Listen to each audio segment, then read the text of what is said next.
And we come now to 0 hour 30 Universal Time. In the news at this hour, the Israeli air attacks on targets in Beirut are continuing early Sunday, at least local time.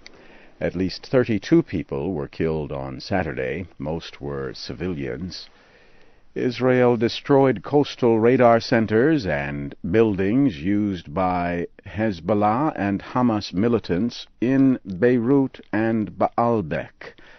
Hezbollah continued to fire rockets from Lebanon into Israel.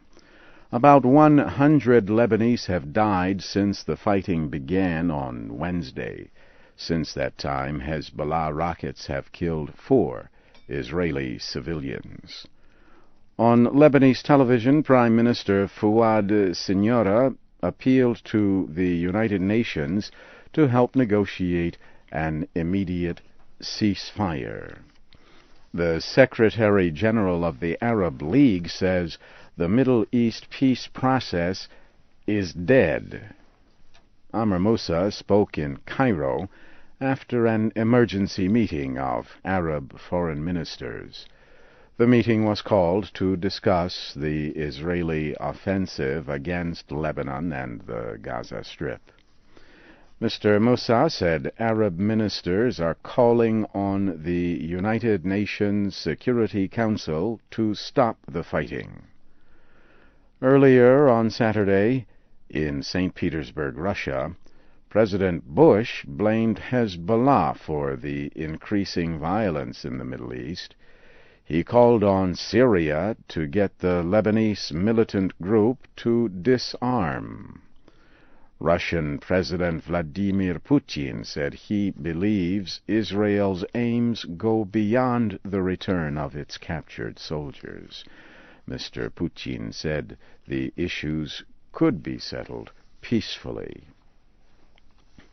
Foreign governments have begun to move their citizens out of Lebanon.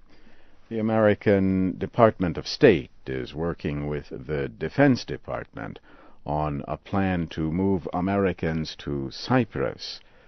The government estimates that about 25,000 Americans live in Lebanon. France has announced plans to move nearly 20,000 citizens. Italian officials say more than 400 foreigners were taken to northern Lebanon. And in London, the British Foreign Office urged Britons to be prepared to leave. The United Nations Security Council has voted to place weapons-related restrictions on North Korea because of its recent missile tests. But the UN representative from North Korea rejected the measure.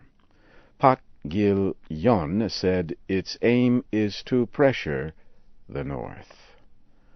The resolution requires all member states to block North Korea from receiving or selling missile technology and products. It also demands that North Korea stop its missile program. The resolution does not deal with Chapter 7 of the UN Charter. Chapter 7 permits punishment, including force. The chapter was not in the resolution to prevent a veto by China, a permanent Security Council member. Russian President Putin has welcomed leaders of the 7 top industrial countries to St. Petersburg for the Group of 8 summit. President Putin and his wife, Lyudmila, held a dinner for the leaders at the historic Peterhof Palace. The palace was the summer home of Tsar Peter the Great. Mr. Putin had planned to make energy security and fighting disease the main issues for discussion, but continued violence in the Middle East likely will be a main point of discussion. Officials are to begin in St. Petersburg on Sunday. That is, the talks are to begin Sunday. You are listening to the news in VOA Special English.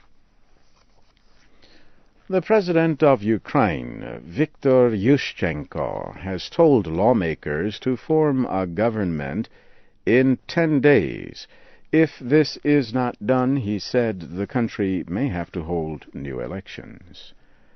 Mr. Yushchenko made the statement in his weekly radio message. On Thursday, Mr. Yushchenko refused to name Viktor Yanukovych as Prime Minister. Mr. Yushchenko said parliamentary rules barred the move. Mr. Yushchenko defeated Mr. Yanukovych for the presidency in 2004. Negotiations to end 19 years of civil war in Uganda began on Saturday in Juba, Sudan. At the beginning of the talks, the rebel Lord's Resistance Army charged the Ugandan government with dishonesty. But later, negotiators say tension eased, and both sides say they will continue negotiations. The talks are taking place without the top leaders of the rebel group. The International Criminal Court has charged the leaders with war crimes and crimes against humanity. A landslide has killed at least 17 people in northwestern Nepal. 13 people are missing. The landslide took place about 125 kilometers west of Kathmandu. Officials say heavy rains and flooding were the cause. And the American Space Agency says it is inspecting the outside of the space shuttle Discovery for damage. Discovery left the International Space Station on Saturday, but remains near it. Astronauts are to return to the space station if they find anything wrong with Discovery. NASA plans to have Discovery return to Earth on Monday.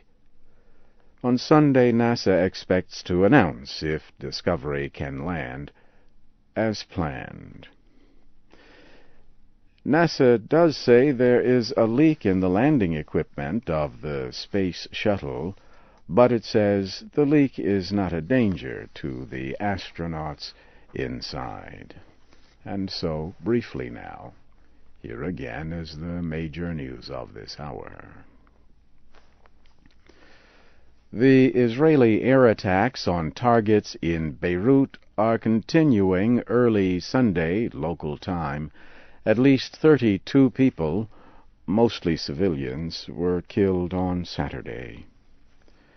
The Secretary-General of the Arab League says the Middle East peace process is dead. And the United Nations Security Council has voted to place weapons-related restrictions on North Korea. So ends the news in VOA Special English.